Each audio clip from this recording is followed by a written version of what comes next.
Hello दोस्तों, नमस्ते। स्वागत है आपका एक नए चैप्टर में जिसका नाम है रैशनल नंबर्स। और जैसा कि आप सब इस चैप्टर के नाम से ही समझ गए होंगे, इस चैप्टर में हम रैशनल नंबर्स को डिटेल में डिस्कस करने वाले हैं। लेकिन रैशनल नंबर्स के बारे में बात करने से पहले आइए रिकॉल करते हैं कुछ ऐसे पॉइंट्स को जो हमने क्लास 6 में सीखे थे। नेचुरल नंबर्स क्या होते हैं? काउंटिंग नंबर्स को हम नेचुरल नंबर्स कहते हैं। For example 1, 2, 3, 4, 5 and so on. अब होल नंबर्स क्या होते हैं? अगर इन काउंटिंग नंबर्स में हम ज़ीरो को भी इंक्लूड कर ले, यानी कि हम नेचुरल नंबर्स के साथ ज़ीरो को भी ऐड कर ले, तो ये होल नंबर्स हो जाते हैं। यानी कि होल नंबर्स होते हैं 0, 1, 2, 3, 4, 5 एंड सो ऑन। अब आते हैं इंटीजर्स पे। सभी नेचुरल नंबर्स, ज़ीरो और नेगेटिव नंबर्स, इन सभी को हम इंटीजर्स कहते हैं। For example -5, -4, -3, -2, -1, 0, 1, 2, 3, 4 and so on. इसके बाद है fractions. Fractions a by b के फॉर्म में होते हैं, where a and b are whole numbers, यानी कि a और b होल नंबर्स होते हैं and b is not equal to 0। And finally हम बात करेंगे रैशनल नंबर्स के बारे में। ऐसे नंबर्स जिन्हें p बाई q के फॉर्म में एक्सप्रेस किया जा सकता है, where p and q are integers, जहां पर p और q इंटीजर्स होते हैं and q is not equal to 0, उन्हें हम रैशनल नंबर्स कहते हैं।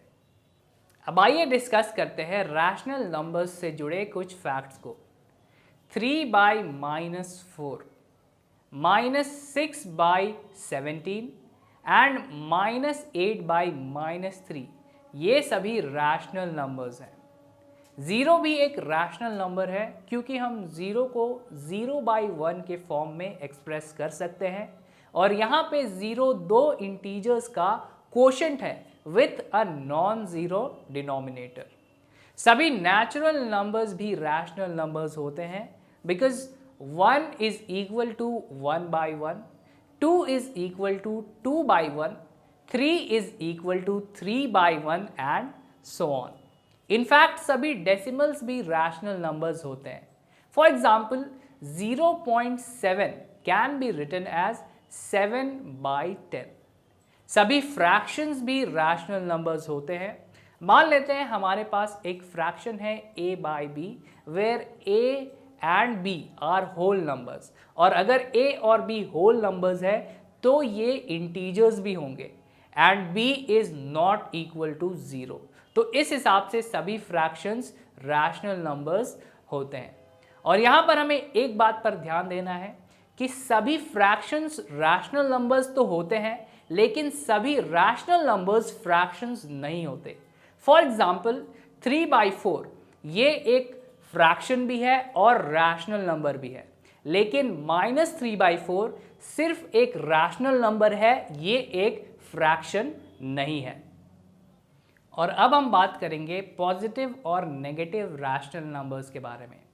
आइए पहले समझते हैं पॉजिटिव रैशनल नंबर क्या होता है।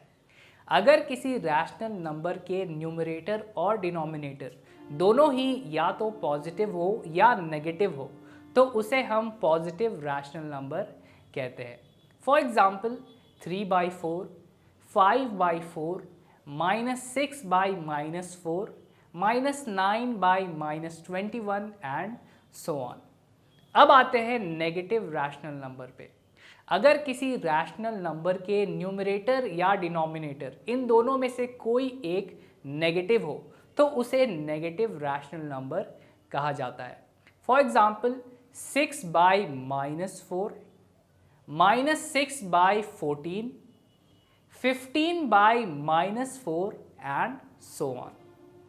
आइए अब देखते हैं कि हम नंबर लाइन पे रैशनल नंबर को कैसे रिप्रेजेंट कर सकते हैं।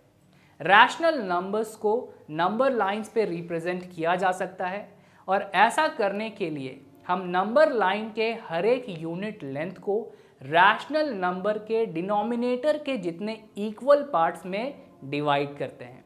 आइए इसे एक एग्जाम्पल के साथ समझते हैं।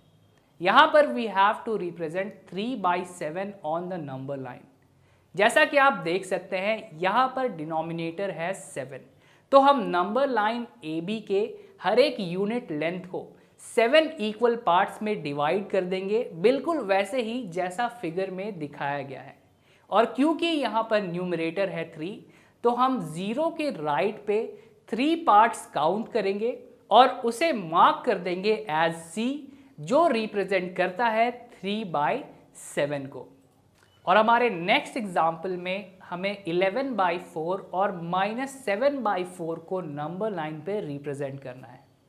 जैसा कि आप देख सकते हैं यहाँ पर दोनों ही रैशनल नंबर्स के डिनोमिनेटर्स है 4, और इसका मतलब है हम नंबर लाइन के हर एक यूनिट लेंथ को 4 इक्वल पार्ट्स में डिवाइड करेंगे।